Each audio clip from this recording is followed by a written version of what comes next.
Welcome back to the Stronghold. I'm the Magi, and on several occasions since our announcement, we have addressed achievements, including the fact that, well, most of these will take care of themselves, but there's about 15 or so that actually take a little planning and effort. And today we are going to be addressing the fourth such achievement to help you get there on a budget. And this one is going to be Legend, wait for it, Dairy. But before we get into all that, this season as we explore the worlds of Final Fantasy, the Stronghold is lucky enough to have one of the crystalline entities staying with us. And we want you to know, not only should you be subscribed to the Stronghold right here on YouTube for great content like this, but you should also be subscribed to our content available on Patreon and Twitch so that you never miss out on a thing. Now, what were we talking about? Oh yeah, right.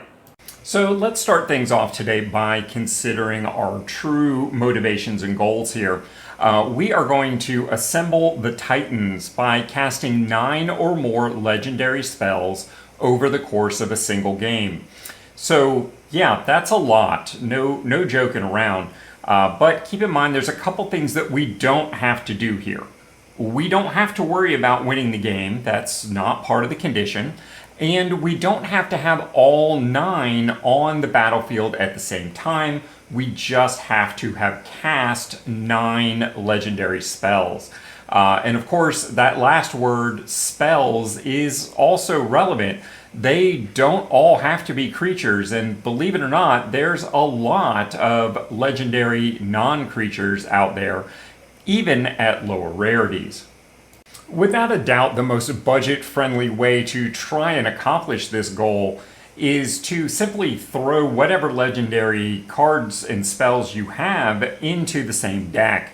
And in order to do that, we are going to build around Jodah the Unifier.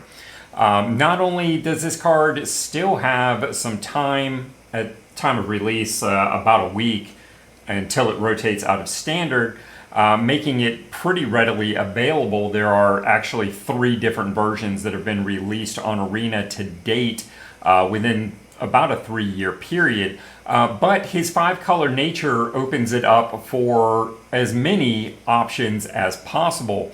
Because rather than build this in standard, we are going to suggest that you build Jodah as a Brawl deck that potentially remains useful for months and years to come, far beyond the standard rotation that's pending. For those that maybe aren't familiar with Jodah, as we mentioned, he is a 5-color legendary creature, in this case a human wizard with 5/5 baseline stats. He has a static ability. Legendary creatures you control get +X/+X, where X is the number of legendary creatures you control. So in a deck like we have in mind, this basically just turns all of your creatures into beef. Whenever you cast a legendary spell from your hand, exile cards from the top of your library until you exile a legendary non-land card with lesser mana value. You may cast that card without paying its mana cost, put the rest on the bottom of your library in any order. So not only does he turn all of your legendary creatures super beefy and into large legendary threats in their own right, but he also helps to keep legends coming out of your deck and onto the battlefield, fueling even more shenanigans. While you can simply fill this deck with whatever legendary spells you happen to own, there are certainly a dozen or so cards that make an oops all legendary deck a bit more interesting. Starting off with Mox Amber. This one's particularly important because of its 0 casting cost relevance. If you were to have Jodah in play and cast a 1-drop, you will find your Moxed Amber if you haven't already done so. This adds 1 mana of any color among legendary creatures and planeswalkers you control. Obviously, the legendary creatures is the thing that we're after here. Beyond that, we've got the Black Blade Reforged, an equipment that gives you +1/+1 for each land you control, and equips to a legendary creature for a 4 mana discount. Hero's Heirloom, another Legendary Matters equipment. This one's 2 mana, equips for 2, and gives a bonus of +2/+1. As long as the equipped creature is legendary, it also gets Trample and Haste. Mirror of Galadria, a 2 mana legendary artifact at uncommon, allows you to pay 5 and tap it to scry 1, then draw a card. This ability costs 1 less to activate for each legendary creature you control. Please note this one only will count creatures, but that could become a significant discount, especially if maybe you're trying to control what you hit with Joda or pass by certain things. The Iron Crag, legendary artifact in its own right, is a 2 mana rock that'll help you ramp just a bit, and whenever a legendary creature you control enters, you may have the Iron Crag become a legendary equipment named Everflame Hero's Legacy. If you do, it gains Equip 3, and equipped creature gets +3/+3 and loses all other abilities. This is one of those flexible pieces. Sometimes the ramp will be relevant, other times it won't. Sometimes you'd rather have the equipment, sometimes you're just going to want to bypass that ability and keep the rock. From there, we've got Undrol, Flame of the West, another legendary artifact equipment in its own right. This one gives you more board presence and attacking evasive creatures if you equip it to a legendary creature, which of course won't be hard to do in this particular deck. This is a Mythic that I have featured for several years now as a potential Brawl staple. And if you haven't picked this up already and added it to your Brawl collection, now may be just the right time. Similarly, we've got Mithril Coat, another legendary artifact equipment for 3 mana with Flash and Indestructible. When it enters, attach it to a target legendary creature you control, and equipped creature has Indestructible. It also equips for 3 when it's not ETBing. We've got another uncommon here, Relic of Legends, a 3 mana rock. Add 1 mana of any color, tap an untapped legendary creature you control, add 1 mana of any color.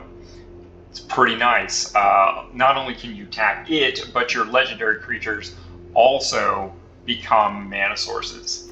And of course, Helm of the Host, a 4 mana legendary artifact equipment.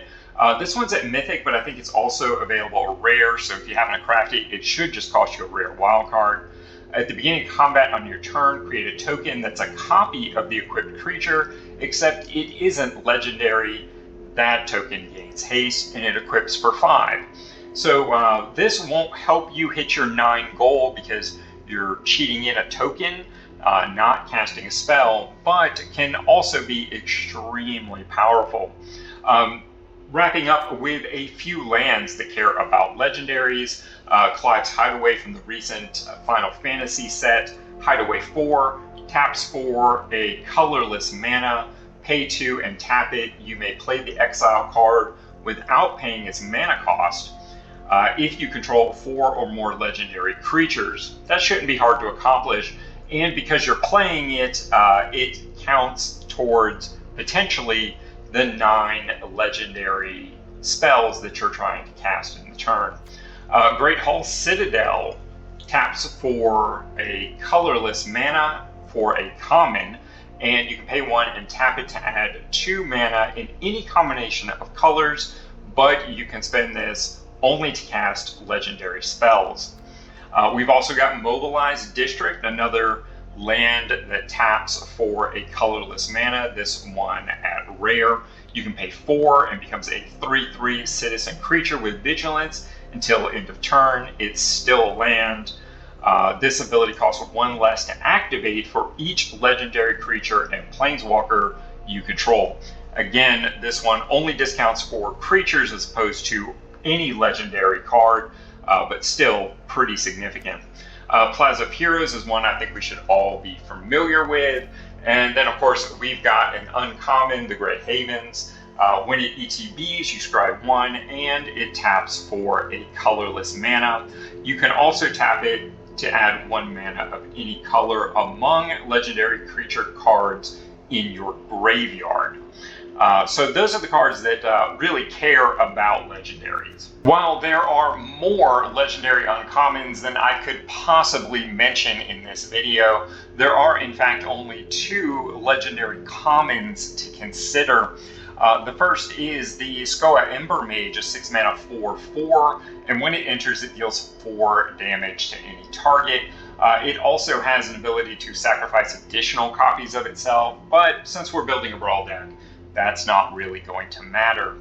The other is also a bit of a removal spell, Lunatic Pandora, a 1 mana legendary artifact. You can pay 2 and tap it to surveil 1, or you can pay 6 and tap it and sacrifice it to destroy target non-land permanent. If you're looking to fill out your deck just a little bit, these are 2 low cost wild cards that you could do. And in fact, the Pandora was just in Final Fantasy, so it's very likely that card is already in your collection. So there it is, guys. I think most of us should be able to build this deck for little to no wild cards, but as we talked about, there are certainly places to consider spending some, both for the deck and the potential growth of your collection. Be sure to let me know not only how did the deck do for you, but what choices did you make about your wild cards and cards to add to your collection. Get in the comments down below. It's always appreciated. And of course, I want to take this opportunity to thank my supporting patrons, because being a small content creator comes with big bills. And I just couldn't do everything that I do without their monthly support. Thanks, guys. And of course, if you enjoyed this video and found it helpful in your arena experience, we have a few suggestions for what you could watch next.